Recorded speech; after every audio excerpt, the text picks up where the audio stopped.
Seguim, doncs, amb els recordem que disposen, molts de vostès ja ho saben, d'un servei de traducció simultània. El canal 1 és en català, el 2 en castellà, 3 en francès i 4 en anglès, que tenen a la seva disposició. I seguim, doncs, amb la propera experiència. És a càrrec de la senyora Laura Valentini. És responsable de l'emmagatzemament, la catalogació i el subministrament de fotografies, cartells, tèxtils i objectes 3D a l'Arxiu de la Socialdemocràcia, on també participa en el projecte per la conversió dels espais de la seva col·lecció d'arxius. A partir de la seva experiència, avui ens parlarà d'objectes en moviment, reconversió dels espais dels fons d'arxius de l'Arxiu of Social Democracy. Des d'Alemanya, bon dia, senyora Valentini. Bon dia. Good morning. Can you hear me? Sí, la sentim. Great. Thank you very much. Good morning. My name is Laura Valentini, and currently I'm working as an archivist at the Archive of Social Democracy in Bonn in Germany. And today I would like to share with you a project that I'm involved in, the transformation of our archival collection spaces. Here's my little agenda. Oh, no, it's not working. Yeah. Here's my agenda for my presentation. I would like to start by briefly introducing the archive and then move on to the actual experience I'd like to share with you today, why are our objects on the move, and then I would like to give an insight into the process and ultimately talk about the first results of the project. But first, a few words about the Archive of Social Democracy. It was founded in 1969, and here on the photo you can see the laying of the foundation stone for the archive building.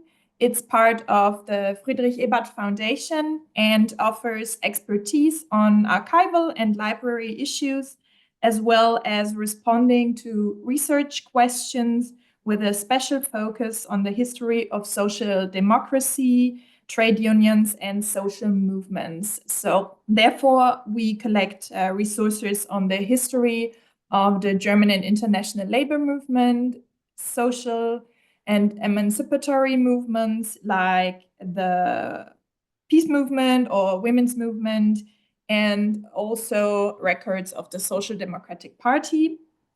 But we collect as well various different objects that are the main focus of my presentation today. Here are a few numbers to give you an idea of the size of the archive. In addition to the 56,000 shelf meters of written material, of manuscripts and files, there is a variety of collections. For example, the 3 million photos we collect, over 6,000 analog film cans, 25,000 videos, 30,000 audio objects, 75,000 posters, leaflets, more than 250 historical flags and other textiles. And last but not least, we collect around 15,000 realia, or what we call 3D objects. What's the challenge? This brief overview brings me to my next point, the challenge posed by the archive's collection spaces. Over the years, the non-manuscript collections have multiplied and also diversified, as you can see on the pictures. I brought you a small selection here. The objects range from flat posters to a wide variety of photographs from the late 19th century to contemporary digital photography, from smallest 3D objects, such as this little matchbox, pins and badges to larger items such as the death masks of various politicians or technical devices or even furniture. And it's not only the different sizes of the objects that play an important role, but also the variety of materials, from paper to fabric, metal, glass, plaster, and occasionally plastic, of course. And this diversity has long called for an updated, better, and more appropriate storage in a special collection space. So the archive has been working on the modernization and expansion of our archival collection spaces since 2021. And in addition to simply expanding the storage space, the main focus of this conversion or transformation project is also on preservation of the various objects. This transformation is one of the largest in the history of our archive, and once completed will result in 8 new modern repositories. Here you can see some floor plans. The planning began in 2022, and we are currently in the middle of preparations for the actual construction work to begin. And as you can see in the building plan on the left, that's sort of a status quo. Certain collections of objects were previously stored together, like posters, leaflets, and those 3D objects, or film, video, and audio. And on the right, you can see plans for the new collection spaces. In addition to a substantial expansion of the storage space, which will then include former office space, the collections will be separated and stored individually on shelves and cabinets and drawers, thus optimizing the order and structure within their storage rooms. These spaces are also adapted to the conservation requirements of the respective materials in terms of specific climatic conditions. The future storage should also provide better structural protection for the archive material against fire, water ingress, pest infestation. However, as the archive is not being built from scratch, but only parts of the existing building are being converted, these 2 floors, compromises are of course necessary. For example, regarding room climate, each material has its own temperature and humidity requirements, but this can be problematic in terms of energy costs, efficiency, and maintenance. So hence these 2 climate zones are set up for film and photo, a compromise of 12 degrees and 30% humidity, and for the other collections, leaflets, posters, audio, textiles, and so on, 18 degrees and 50% humidity. For us, the conversion of the collection spaces is a unique opportunity, as all objects have to be moved by hand. This offers the chance to check their condition, improve packaging of all objects, and to process backlogs. Choosing the right packaging was one of the many challenges within the project and had to be considered carefully. The aim is to protect the archival material from dust, dirt, and light, while at the same time preventing them from reacting with other objects and materials in their environment. And as you can see on the left, archive packaging comes in all shapes and sizes. So my colleagues ordered samples from various suppliers and tested them. But not only did the packaging have to meet certain standards and requirements in terms of materiality, stability, and age resistance, they also have to ultimately fit into the planned shelves and cabinets in order to be able to use every centimeter of available floor space. Then sometimes just a few millimeters of packaging matter on that regard.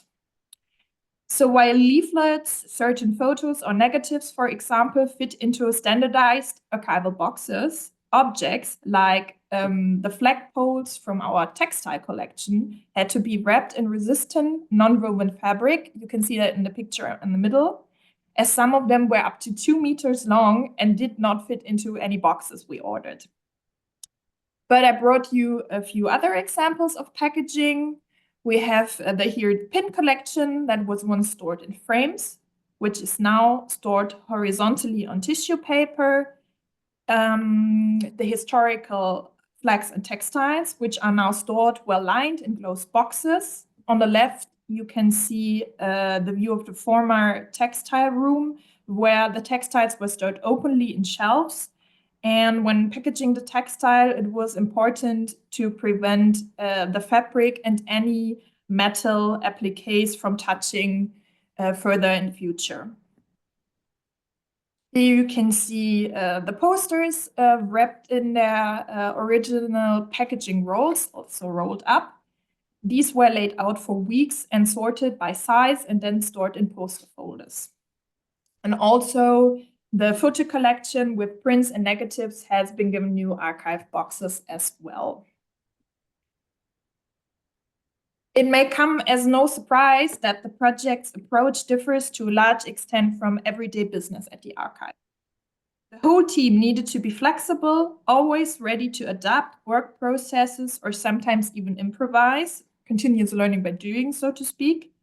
For example, an in-depth indexing of the whole collections is just not possible within our conversion project. So objects are not recorded individually, but as a part of a packaging unit in a specific collection inventory.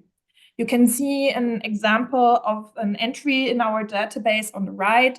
So in this case, two objects were recorded in one entry. It is rather rudimentary, but has proven to be the most effective solution in order to do justice to the limited time and resources available in the project. At the same time, the condition of the objects is being checked, as some are more fragile than others, and evaluation is necessary repeatedly. It is normal that objects change with age and may be damaged from time to time. So all measures that serve the long-term preservation of the archival material remains a central concern of our project. Recognizing and preventing damage has therefore been an important topic in recent months, which the team has repeatedly discussed with experts and colleagues. In particular, the wide variety of materials of the objects, different packaging needs and storage requirements have called for specific knowledge and advice over and over again.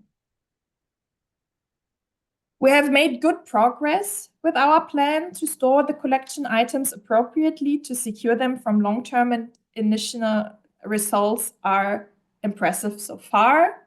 Just a few numbers: over 250 folders with posters, almost 800 archive boxes with leaflets, 130 boxes with flags and other textiles, and these boxes are huge.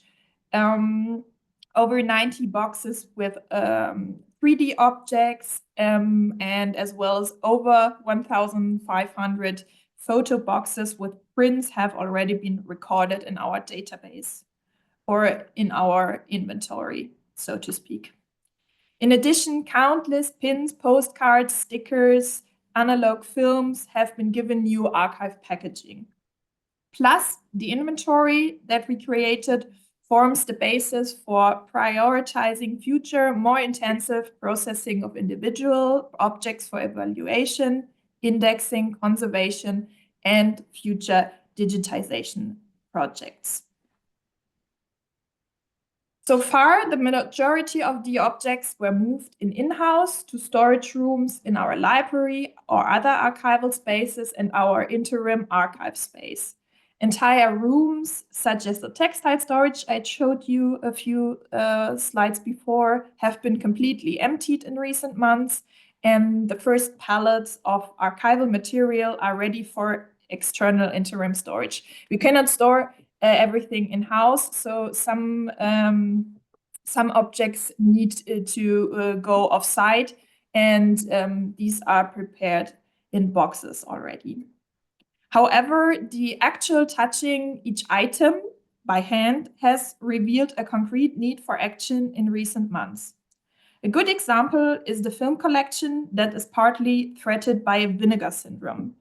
Due to a reaction of the carrier material with the moisture in the air, the films are subject to unavoidable decomposition of the carrier material. These processes can be slowed down but cannot be stopped completely. The detailed examination of the film cans has revealed an urgency that the archive will now counteract with increased film digitization measures in the coming years. That is a topic for a whole different presentation in itself, but you can see in the picture below the film cans, and there are gray cans and also new packaging blue cans. So our team checked every can and switched the ones that are no longer usable.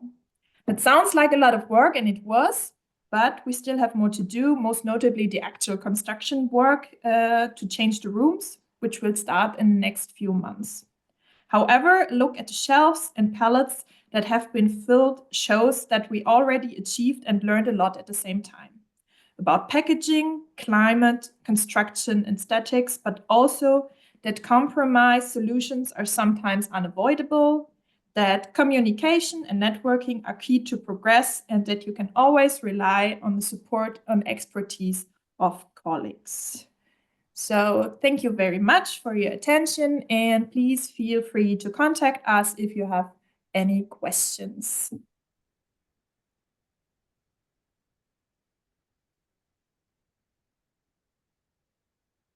Moltes gràcies, Laura Valentini, des d'Alemanya. Li demanem que no marxi, es mantingui connectada, perquè ara obrirem el torn de preguntes.